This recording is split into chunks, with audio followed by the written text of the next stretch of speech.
All right, welcome everyone. This is your crossover episode for brought to you by Big Banter for the Illinois game in Minnesota. We are the Sky U Pod, and we are joined by Austin from the Illini Cast. Um, Austin, I got to start out with this. Illinois was my preseason Big Ten West champ.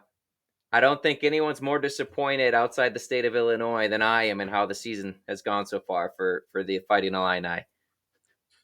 I know they've made a lot of people look like fools, Yeah, and I look at this team, the coaching staff, and there have been some miscues along the way, obviously, with the record that Illinois has at 3-5. So I just view this season as kind of a lost cause. I think that Brett over valued his own talent that he had, and I feel like that's kind of led us to where they are at right now. They didn't hit the portal too hard. They thought their offensive line was going to hold up, and quite frankly, it just did not. So that's kind of the big time struggle that Illini fans are seeing because you have the portal, you have options to add talent at all times, and it just did not happen for the Illini. yeah. Well, the Gophers have had plenty of struggles as well. We're on a little bit of a bounce back, but we'll start with this. Max, who was one of our co-hosts who couldn't be here tonight, he actually wanted us to throw this question out to you, just because the last couple years, especially, Illinois has kind of had our number. They're always been viewed since Bielema's got there, at least, that it's it's going to be a tough game, uh, you know, physical game. So he was just curious, what is your view? And you don't have to give us any props. I don't feel like you got to have pressure to talk us up. But what is Illinois' view of Minnesota on a yearly basis when you play us in the West? I mean, going back before Brett Bielema, PJ Fleck was kind of the standard of where Illinois could look like because PJ Fleck has a lot of Illinois connections recruiting wise.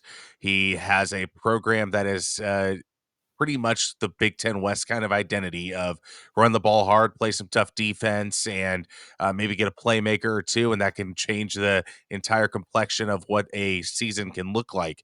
So that's kind of the viewpoint that Illinois fans have had PJ Fleck before Brett Bielema got in. Then, whenever Brett Bielema came, they said, okay, we got the true standard bearer guy that's won a lot at Wisconsin. So they kind of shifted their view to yes, this is what we kind of have to be with our identity. Then whenever Illinois and Minnesota actually played, I mean, Brett Bielema's undefeated against Minnesota at his time at Illinois, so that's kind of a notch in the cap for Brett Bielema and Illini fans. But this year's a little different, so it's a little bit complex on how we view this game and how we view Minnesota because Minnesota is 5-3 this year. They can be pretty solid. They're pretty solid in the Big Ten West. They can play in Indianapolis as well. So Illinois, they are the true underdogs in this game with how they played this year. Yeah. We'll start with Illinois' defense. Just a couple questions for you. I look at their D line. I was so high on coming into this season, and not that they haven't been okay. It's just I look at the numbers that stand out as just Illinois currently got the 85th rushing defense in the country. Um, just you've watched them a lot more closely than we have. What's really been the main issue with that in general of why they're not at least closer to the standard that they seem to set last year? I think a lot of it has to do with the production from the outside linebackers this year. Seth Coleman has had some flashes this year, and I feel like Gabe Yakis moving into the interior of the defensive line helps out a lot. But the big time issue for me is just that Jerzon Newton, whenever he's not playing like he won't in the first half, there hasn't been that next guy step up, and there's been some injuries with Keith Randolph as well throwing in there. So I think those are the big three issues on why the running defense hasn't been as stout as it was last year. Sure. Should Yeah, Austin, I guess I'm kind of veering from the defense maybe a little bit here. But like in terms of like, Brett Bielema and kind of the identity, we saw him at Wisconsin. He always had a stout Wisconsin defense. Um, what are your views on him, and do you like him as a coach? Do you think this defense and maybe this offense have taken steps in the right direction? We saw last year, Illinois was just knocking on the door to get a West title. It didn't happen. And like Kurt said, we thought that they may be, at the top, this year. So what are your thoughts on him, and do you think that he can take this team to the next level? Brett Bielema is the best Illini coach since John Malkovich in the 80s. And I know that's not a high standard. Ron Zook had flashes of '07. Ron Turner had a flash of 2001. And I view Brett Bielema as the guy that can lead Illinois to some consistency. It's just, what does that consistency look like? Is it 7 to 6 wins every year, or is it 6 to 5 wins every year? I think Illinois still has 5 wins on the schedule, and you could possibly get a couple more in this bout with Iowa coming up and Minnesota coming up. So I think Brett has all the tools in the world to build a successful program. I think he just needs to figure out his offensive coordinator a little bit. He needs to self scout a little bit better. So a lot of it has to do with the minutia, but a lot of that minutia can add up and become major problems for a season like we've had so far at 3-5. So I have faith that he's going to get it done. He has a lot of young secondary pieces that are going to fit in really well with Aaron Henry's defense going forward. And then offensively, it just all comes down to what's your offensive line. I like Caden Fegan as a running back, but we'll get to the offense a little bit later. But going back to your original question, I think Brett is the guy that's going to lead Illinois to a promised land, whatever promised land that is for the likes of Illinois. It's not so much like Georgia and Alabama, but it should be a New Year's Six game, maybe every once in a while, maybe a football playoff, like rarity kind of thing, but Right. always being in that bowl picture or that upper echelon bowl picture, I feel like is where Illinois should belong with Brett Bielema whenever he really gets this thing going. Okay. That makes sense. And then, so kind of sticking with the defense here, do you see this step back this year as more of just a loss of talent? I mean, you guys had a few pieces drafted into the NFL last year. So do you see it more of just a loss of talent and just maybe a little bit of a learning and rebuild year for that side of the ball, or do you have any questions about the D coordinator right now? Aaron Henry, I feel like he will get the job done. I feel like he's done a great job recruiting talent, even with Ryan Walters being gone. Losing Sidney Brown, losing Devin Witherspoon, losing those guys, it takes a toll. And Yeah. I think that having so many freshmen play big time roles in the secondary is a tough ask of those guys. They're learning week to week, so I'm very excited what they can do whenever there's sophomores and juniors coming up.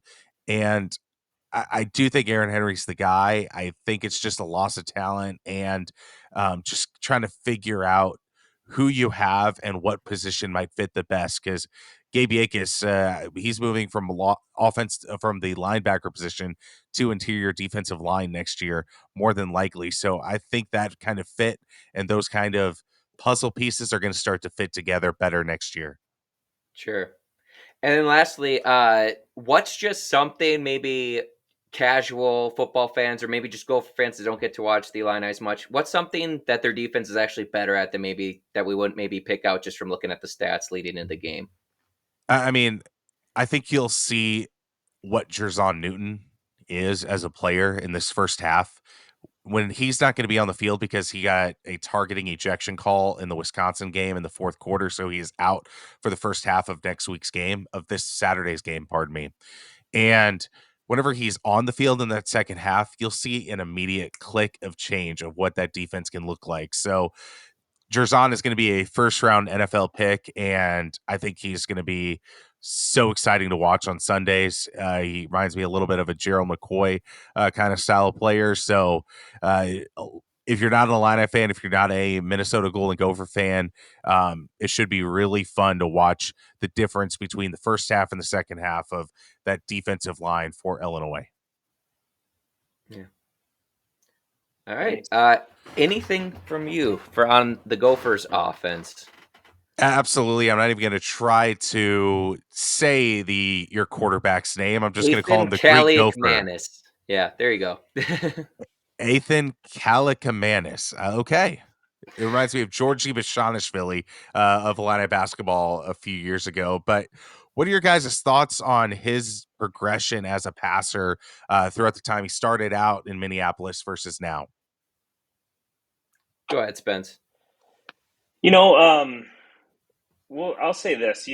Last year, we had a veteran quarterback, Tanner Morgan, and he went down due to concussions. And looking at Ethan go, he looked great. He looked like he was going to kind of fill in those shoes this season and kind of take over the offense. This year, first game of the years, I think that stayed consistent. Against Nebraska, he throws the ball 40 plus times. He looks pretty good. Game winning touchdown at the end of the game. And then it seems like the coaches kind of took the keys away from him. We started running the ball like we traditionally do 30, 40 times a game. And as a young quarterback, I feel like he wasn't really given the opportunity to kind of develop, by throwing the ball, 20 times, maybe 30 times a game. He didn't really get that opportunity. And I feel like as a result, when we do need him to make some throws or when we do need to get some pass plays, we haven't really seen that. And I feel like that stunted his growth overall. I do think that he is a great quarterback. I think that he has, the ability, he has the size, the body for it. I just think that we need to see more play calling, that is tailored towards him and a lot of the receivers that surround him. Um, Iowa, it's hard to do that against, an Iowa, defense that's one of the best in the country. I didn't really expect him to go off or anything like that. Michigan State, I feel like it was a little better. I mean, statistically, he did great. Couple of bad throws, I thought. One bad interception.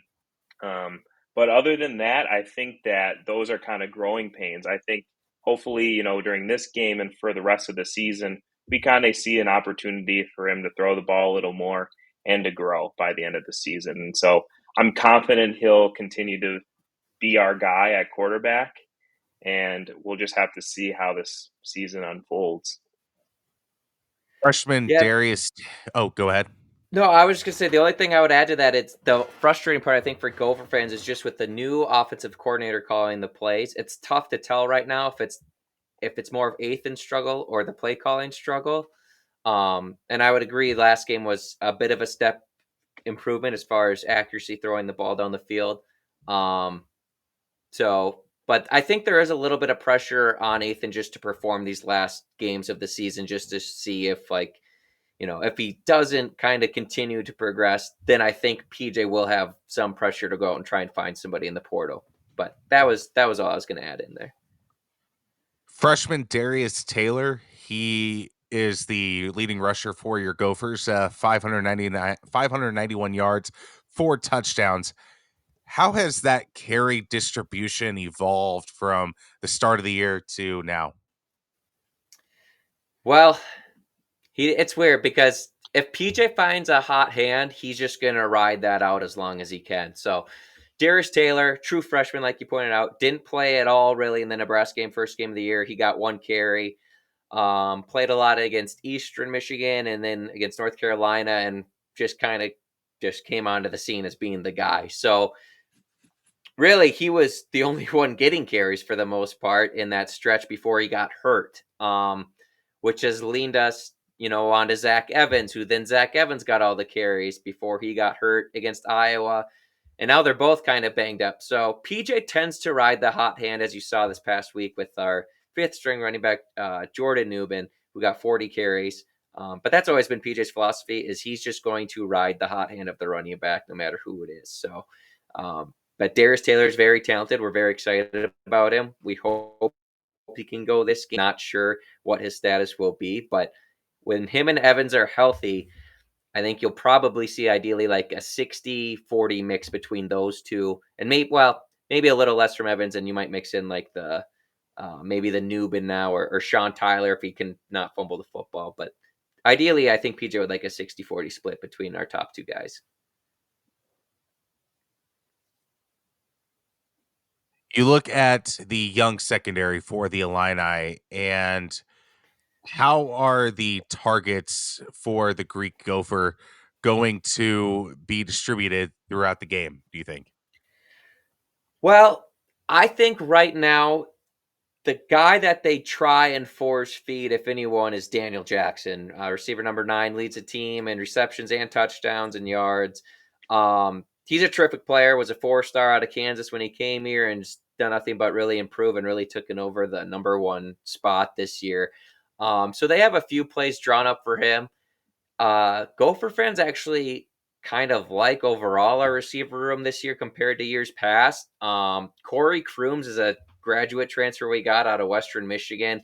He's got some speed to his game and a lot of experience out of the slot. We found him a few more times this past game against Michigan State, so we'd like to see that continue. But Daniel Jackson is the guy where they're going to be like, okay, like we're running a slant to Daniel Jackson on this play. This play is going to be an out and up. He seems to be the player that the passing game really like works through. And if he gets taken away, then it's kind of a mixed bag as far as what we can do through the air. Spencer, I agree. Spencer, what would you say your biggest pet peeve is about this Gopher offense? I feel like this would go a few ways. I think that the easy answer would be, I think, like Kurt said, distribution of the ball. I mean, running the football 40 times is the reason why we're on our 5th string quarterback right now. Or I'm sorry, running back right now. You know, you have a great running back out of Darius Taylor, freshman. He's been beat up since Northwestern, which was a bye week and a few games ago now. You looked at Zach Evans, another freshman quarter or running back. He got hurt as well. Bryce Williams, he's like I don't know, six year senior right now. Yeah. He's out for the season. I mean, everyone's going down, and I don't blame him. When you're running the ball 30, 40 times a game, you're going to get beat up, and you're probably going to, go down with an injury. So I wish we would throw the ball a little bit more. I guess another thing to tack onto that is, and I wouldn't necessarily blame this on coaching because he hasn't been doing that well this year, but we had a preseason All-American tight end, out of Brevin Span Ford. I mean, he's got the size, he can block, he had hands, but this year he hasn't been playing that well. And, to his defense, we haven't really been utilizing him that much or in a way that I would like to see him. I mean, he can do it all. But the problem is when we do actually try and find him, it seems like he either drops the ball or there's some miscommunication or something. So, and if you know PJ, if you can't do anything with the ball or if you can't be trusted, he just won't go to you. So I have a feeling we're probably not going to see him in action as much for the remainder of the season. Kind of like a Sean Tyler. He fumbles. He has got a fumble problem. He's probably going to be on the bench for the remainder of the season. So I guess those two things, just distribution of the ball, in terms of running and throwing the ball, and just not getting a mix in with our All-American tight end, though he has kind of brought it on himself. Kurt, it's back to you guys. Yeah. Yeah. One thing I would just add is I think the conservative nature of PJ, which is what bothers me for the offense. He just kind of willingly will step in and say, we're running the ball here. Like last game, we had a 3rd and 5 from Michigan's 11 or 3rd and 7 from Michigan State's 11-yard line. We ran the ball up the gut for a 1-yard gain and just settled for a field goal when we were down. I think it was 6-0 still at that point. So that would be my biggest pet peeve is PJ's willingness to just step in and just say, nope, we're going to run the ball regardless of the situation there just to guarantee at least 3 and limit the bad plays, I guess. But so I think we could be a little bit more aggressive. Switching things over here, Illinois' offense. They still look tough to me, like a physical team out there to me when I watch them. I'm just wondering, does the rushing offense struggle? And I think you maybe alluded to it when you first talked. Is it the O-line that's just not performing, or does this team miss Chase Brown more than they were expecting? I think it's kind of twofold. Reggie Love and Josh McCray weren't really the guys to take over. But I think they've found, kind of like Minnesota has in a true freshman, Caden Fegan. I think he is the future for Illinois football. He's a guy that came from small class 1A football for Illinois high schools. And he's come in and just been a battering ram, 67 carries, 329 yards, 2 touchdowns. And he falls forward at all times. Like nobody just pushes him back. He's always falling forward, gaining an extra yard, gaining an extra 2 yards, really playing that Brett Bielema identity up in what he wants out of a running back. The offensive line has slowly started to gel just a little bit, getting guys in right places. But it's still just not good enough in a Brett Bielema offense. And I think that's why they're going to go to the portal next year. But I feel like the rushing attack of Caden Fegan has kind of stabilized this Illinois offense, even with the loss to Wisconsin. They still beat Maryland, and they were leading against Wisconsin through 3 quarters. So I feel like things have started to simmer in the just craziness that was going on with the Illinois offense that happened earlier on in the year. Sure. How would you evaluate your quarterback's play so far up into this year? I think Luke Altmaier will be the guy moving forward. He has 2 years, I believe, of eligibility after this year, and there was some time that he needed to just work through some things. But his wide receivers do not get separation at all outside of Isaiah Williams. Pat Bryant really struggles with separation. Casey Washington just really suffers to get that separation to help Luke Altmaier out. So there's constantly a defensive back right up in their wide receiver's grill. So it makes Luke Altmaier's job so much more difficult. So you got to rely on some quick slant passes. You got to rely on the screen game of Isaiah Williams. And I just want to see some of those young freshmen that Illinois, young sophomores and freshmen that Illinois got in the wide receiver room to kind of help Luke Altmaier out, but they still have yet to be on the field to make that contribution because they can't pass up Pat Bryant and Casey Washington. Sure. Obviously, I'm not in practice, so I don't know what is going on there, if they struggle with run blocking in practice or if they are just not ready for the prime time yet. So, Right. questions to be asked in the future for this wide receiver room, but again, the portal is there. Yeah. You mentioned him already, but Isaiah Williams is second in the conference, only behind Marvin Harrison Jr. in yards and catches. Um, just one thing that stood out was he does only have one receiving touchdown. Do you think his usage just drop as you get closer to the red zone, or what's the story behind that? I mean, speed kills in those first 80 yards, and in the last 20, a lot of depends on speed. A lot of it depends on the play calling, and I feel like the rushing attack of Luke Altmaier, who uses his legs quite frequently, and the running game. I feel like that's kind of what Barry Lunny Jr., offensive coordinator, has kind of relied on whenever it gets to the red zone. And Isaiah Williams doesn't really have those red zone style tools to make him successful, but he'll help you get there. He just won't Sure. finish the job for you. But he is one hell of a player and just a speed demon, just a guy that can be used in a multitude of different ways. This is a guy that started out as a quarterback at Illinois and has developed into one of the top 5 wide receivers in the Big Ten. So it's been fun to watch. Yeah. Um, what would again kind of the same thing for your offense this time around? What's something that the Illinois offense does well that maybe they don't get enough credit for right now to the outside fans? I think it has to do with Luke Altmaier's legs. He is a guy that will tuck it and run, even though that's not really what you want to see too much, but he has the ability to move. He has 301 rushing yards on the year. That's second most on the team. And pairing him with Caden Fegan, a guy Luke Allmeyer could go to the outside, or you can just do a handoff to Caden. I feel like it makes the defense have an extra check. And I feel like that's going to really help out against a team like Minnesota. Yeah, his legs definitely worry me as far as watching Yeah. previous Illinois games. Shorty, any other questions you want to get in here?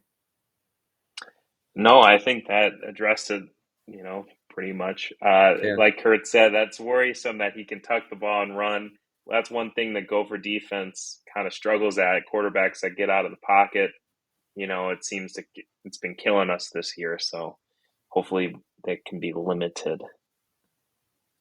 What has Minnesota been struggling with the most on defense? I would say you know, I feel like they've definitely picked it up since the bye week. These past two games, they've done great, but I do think, again, it's containment. I think that they've been struggling with particularly mobile quarterbacks, just kind of containing them and keeping them in the pocket. Once it showed all season, once they kind of get outside, they're good for 4 or 5 yards, and it kind of keeps the drive going. Against Michigan State, they made a quarterback change, seemed like he could get out of the pocket a little more. They went down and scored a touchdown. Um, so that's something that could be worked on. Um, Otherwise, I think that, right now, maybe our secondary, I guess. There's a lot of great players, but it seems like there's been a little miscommunication. I think it has to do a lot with some of our linebackers, too, just kind of getting in the spots where you're needing to get to once the snap is made. Um, I think that they've improved throughout the season. Again, lots of new guys. Star linebacker Cody Lindenberg was hurt for the first half of the season, and so a lot of guys had to step up and fill those shoes, and they were big shoes to fill. Thankfully, he's back, and I think he should be back for this game. But I think just like kind of learning this defense, this Joe Rossi defense, and just containment have been the biggest things, and I think that they have improved over the past couple of games. Yeah, if I'm Illinois' offense, I'm targeting our linebackers in the passing game, and then also the opposite safety of Tyler Newbin. That's been, I think, the biggest weakness that we've struggled with on defense is giving up big chunk plays in the passing game, and part of that is to the containment, like Spencer said. But these young linebackers who have played most of the year, it's taking them the longest to kind of tighten up on their zone coverage drop back. So that'll be interesting to see what Illinois does to attack that. I'll go with Kurt on this one. I don't really know when to ask this, but Illinois has struggled with being the more disciplined football team in terms of penalties, in terms of turnovers. How has Minnesota done in terms of the penalty battle, game to game, and the turnover battle? Yeah, for the most part, I think they've done very well in both. I was kind of a weird one just as far as penalties goes because we had a very undisciplined series on defense that led to Iowa's only touchdown in the game. But outside of that, I can't think of a time the defense was getting penalties that were costing us, drives Yeah. or being the main fault of our series. And then the takeaways, I think we're tied. I think we're fourth or third in the Big Ten, I believe, in interceptions right now. So we've been getting more takeaways this year for sure. A lot of that's because Tyler Newman and Justin Wally have been living up to their potential that we thought they had as Gopher fans. And but Wally got banged up at the end of Michigan State too, so it will be interesting to see. But as far as discipline goes, and not taking penalties, I think we've been pretty solid at that so far. We all know Tyler Newbin is a special talent, but what makes him the special talent, Spencer? It's a great question. I think that it's just his ability to tackle, I think, is really good. But also, it seems like he's just kind of a ball hawk. I feel like, especially this year, he's around plays, it seems like. There have been a few breakdowns this season that, he's been, I think, responsible for. But I just think that, he fights for the ball, he has some interceptions, and he's just physical. And I just think that's what makes him just this all American safety. And we're going to miss him, that's for sure. Yeah, he's kind of given free reign a few times of what he wants to do out there. He kind of gets to go just be a playmaker, which is fun to watch. Kurt, looking at this defensive line of the Gophers, who do Illini fans need to watch out for on that front four? Yeah, I'm gonna cheat and take two, but Jaw Okay. Joyner off the edge. He's probably the one that still I'd say gets the most consistent pressure. PJ likes to rotate his D linemen. I don't blame him. They're pretty good this year compared to what we've had in the past. There's no, Jer'Zhan Newton out there, but Joyner off the edge is good at getting to the quarterback. I wish they subbed him out less, but it is what it is. And then Devin Eastern, who's a redshirt sophomore, really his first year of getting significant playing time. He's really came on the last couple weeks of being that interior guy that can just cause disruption and kind of push guards back into the quarterback's face a little bit. So those are the two guys that I feel like have been standing out the most for this front four. I'm kind of done with my defensive questions, but an overarching question of just the Minnesota program. How have you liked what PJ Fleck has built in Minnesota, and where can he improve going forward? I'll start with you, Spencer.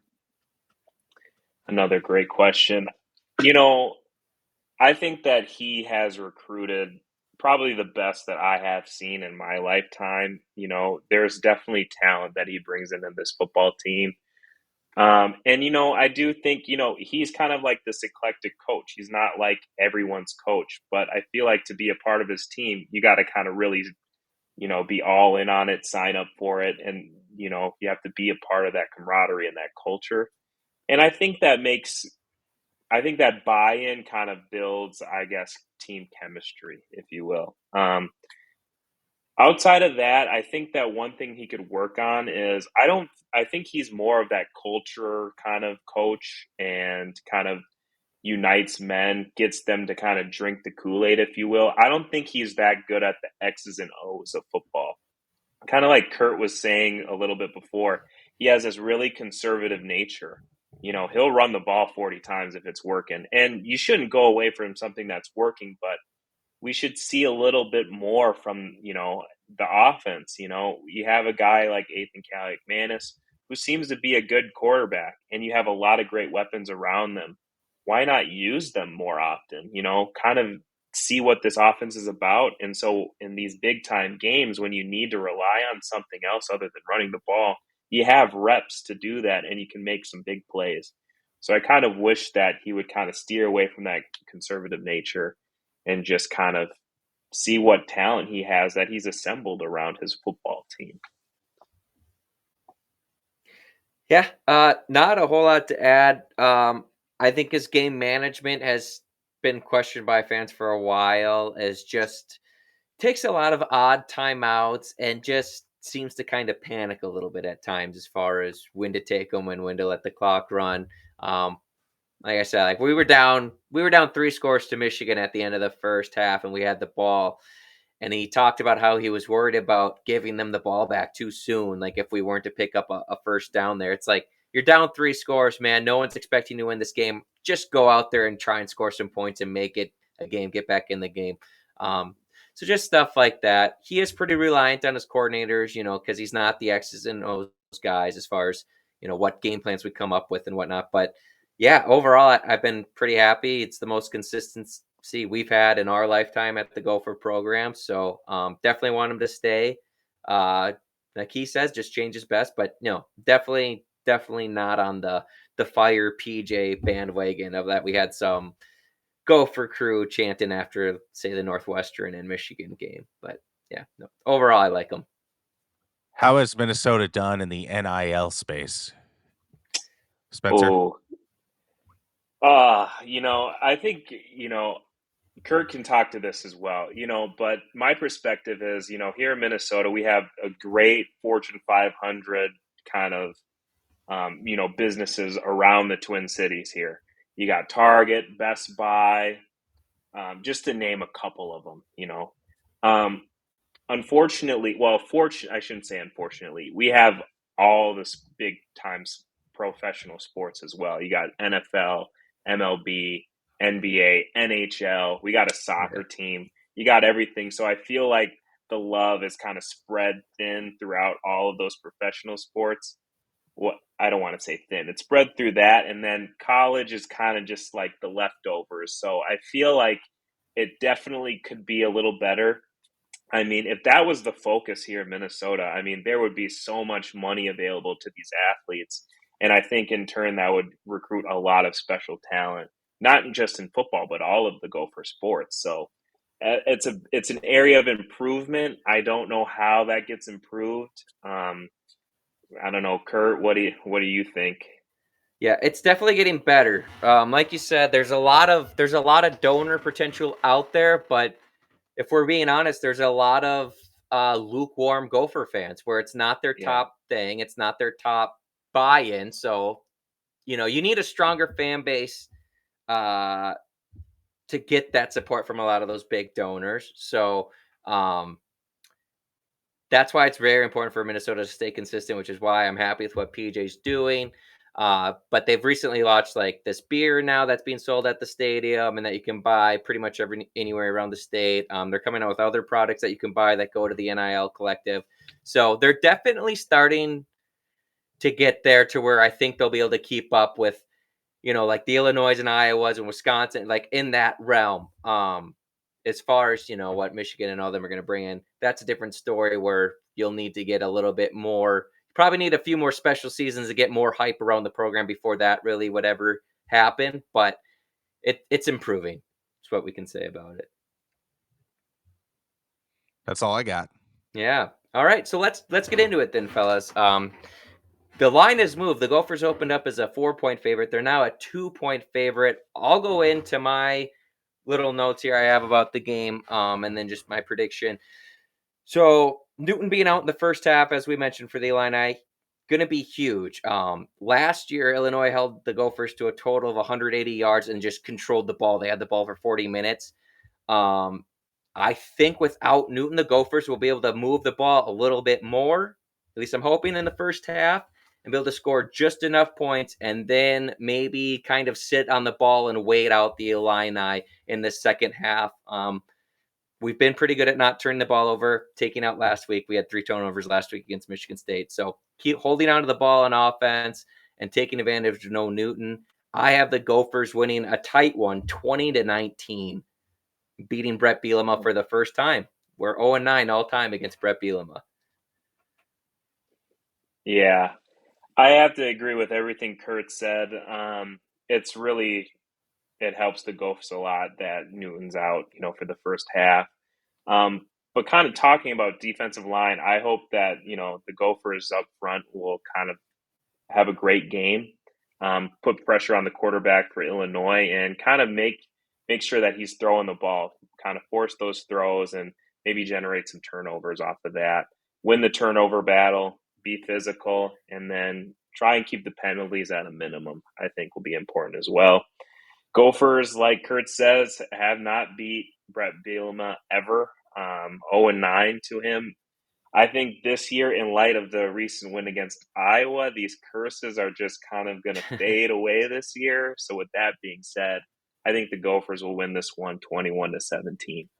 And I would just be ripped if I didn't add this in. The health of Justin Wally and Darius Taylor will be very important as well. Will they be able to play this game? I think. I'm just guessing. Wally's gone down and come back a lot this season, so I'm going to assume he's back. I don't know. It will for sure help covering Isaiah Williams if he is. He's their top corner. And I think Darius Taylor might be getting close enough to give us some carry. So I'm assuming those two things happen in my prediction. I'm going with you guys in terms of the final outcome. It's going to be a win, but I have a little slightly lower scoring game for Illinois and Minnesota. I think it's going to be 17-13, Minnesota winning over Illinois. I just don't know if Illinois has 2 pure touchdowns in them to make this score a little bit more competitive. So I think Illinois will run the ball pretty well. I think the passing game will continue to struggle, especially against a guy like Tyler Nubin. And then that first half of losing Jerzon Newton is just soul crushing to even start the game, knowing that your best player can't be out there for the first half of the game. So I have Minnesota winning 17-13. I think the last time everyone picked the Gophers was the Northwestern game. I could be wrong on that, but I'm hoping we didn't just jinx the Gophers here in that situation. Austin, do you just want to give your plugs here and let everyone know where they can find you in your podcast? Absolutely. You can find me at AB1132 on Twitter, and you can find us at Illini Cast on YouTube, on Spotify, on Apple, and on Twitter itself, or X, whatever we're calling it nowadays. So at AB1132 and at Illini Cast. All right, awesome. Thanks so much for joining us. Again, this was your big banter crossover episode between Sky U Pod and the Illini Cast. Thanks for tuning in, and we'll see you next time. All right, thanks again to Austin from the Illini Cast for joining us for that preview episode. Shooty, it's time again for the Sky U Pod Parlay of the Week. We'll be in Arizona placing real money on this, folks, so we want you to go with us on this. Let's win some dough. We hit what? Is it a month ago already? Have we lost 3 straight since? I think it's been. Yeah, it sounds right. So, anyway, Shooty, why don't you go ahead and give us your lock? I will read off Max's. We're gonna pull it up here if I can remember. Yeah, so ladies and gentlemen, you know that I have kind of been doing these early games, these weekday games, and I thought I'd take it for a little turn. In fact, I'm going to go on Saturday night. This one's a tricky one. It seems like Vegas is up to something, but I'm confident in this one. Kansas goes to Iowa State. Iowa State is a 2.5-point favorite. We know that Kansas comes off a big win. They might be just riding that high, but I feel like these Jayhawks are on a mission this year. I got Kansas covering the 2.5-point spread. Rock chalk Jayhawks. I like that pick a lot. I think that's a good find. Max's pick, he's been pretty hot with his Air Force picks this year, and he's got another one. He's got Air Force Army under 32.5 points. Yeah, I like that pick. Their Air Force has been rock solid so far this year, and that's a good one. I'm rolling with the one that I threw out last second, but I won't doubt him again. Sully Scoop, if you're listening, I got you guys this week. Nebraska is a 3-point favorite on the road against Sparty. Sparty is a dead team walking right now. Yes, they brought in that true freshman quarterback who had some success with his legs against the Gophers, but after that, blah. I got the Huskers covering that 3 points, and that is my lock of the week. So there you have it. Those are your 3 games. Put them in a parlay, win some money, celebrate with us. It'll be a good time. All right, let's get into these other picks now, Shooty. There's some good games this week as well. Starting off right away, 11 a.m. on CBS, you got Ohio State going to Piscataway, visiting Rutgers. Ohio State is an 18.5-point favorite. Who you like? I got to give credit to this Rutgers team. They're not the same Rutgers teams that they have been for the past, 10-ish years. But I got the Buckeyes. Ohio State has just got so much firepower. They're a team on a mission as well. I think they'll cover that spread. Yeah, it's a lot. And Rutgers doesn't look like amazing against anybody. The thing that stands out to me is that Wisconsin game. And they just did not have it in them. Although Ohio State didn't do it for me last week either. I'm going to agree. I'm going to go with the Buckeyes in this one. It's too close. I don't trust Rutgers quite enough. I'm just going to assume that Ohio State's defense shuts them down and they can score enough points to cover. Another game, Notre Dame is at Clemson. Notre Dame is a 3-point favorite on the road. I'll go first here. Clemson plays hard. They're a physical team. I don't think Notre Dame's really quit yet on the year either, though, and they seem to have a little bit more to play for. I like Notre Dame to cover the 3 points at Clemson. Yeah. I feel like when we've gone with this Notre Dame team in our past picks, I've picked them and they have not gotten the job done. I think that the Irish will get it done this time. I do agree with you. Clemson's a great team, but I just think that this is Notre Dame's game. This game's always fun to watch, too, so it's going to be a great game.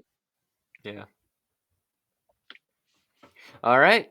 Big one in the SEC. You got, and I'm not being, facetious when I say that. Missouri is visiting Georgia.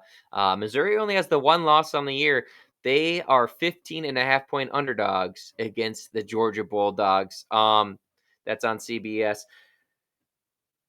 I feel like Georgia really turned on a switch last week against Florida. After they were down 7-0, I think they scored the next 30. So Missouri's having a nice season. I like what their coach is doing there. I'm gonna go with the Bulldogs at home to cover that 15.5 points against the Tigers. I have to agree. I mean, I just can't bet against these Bulldogs. They've been great, Yeah. phenomenal. I got nothing else to say. Yeah. All right, and this is the last year of Bedlam, guys, as Oklahoma's leaving the Big 12 after this season. They are playing Oklahoma State on ABC at 2:30. Oklahoma is currently a 5.5 point favorite on the road. Man, I'll tell you one thing. I want Oklahoma State to win really bad, just as like a nice send off. I don't like it when the team that's leaving the conference and ending this rivalry wins it. Um, Man, Oklahoma has a lot to play for, especially after that loss to Kansas. They should be a bounce back spot. But Oklahoma State actually still controls their own destiny as far as reaching the Big 12 championship game. Not saying they'll win, but I'll take them to cover in a close one at home. I'm going to go with the Cowboys. You know, I think that they're going to play so hard because this is not an Oklahoma State decision to get Yeah. rid of this rivalry, as you all know. Um, I'm gonna have to go with the Sooners. I'm with Kurt. I hope that the Cowboys do win this game, but this Oklahoma team is solid. Yeah. Oklahoma State's been picking it up since the beginning of the season. It'll be a good game, but I got the Sooners. Yeah.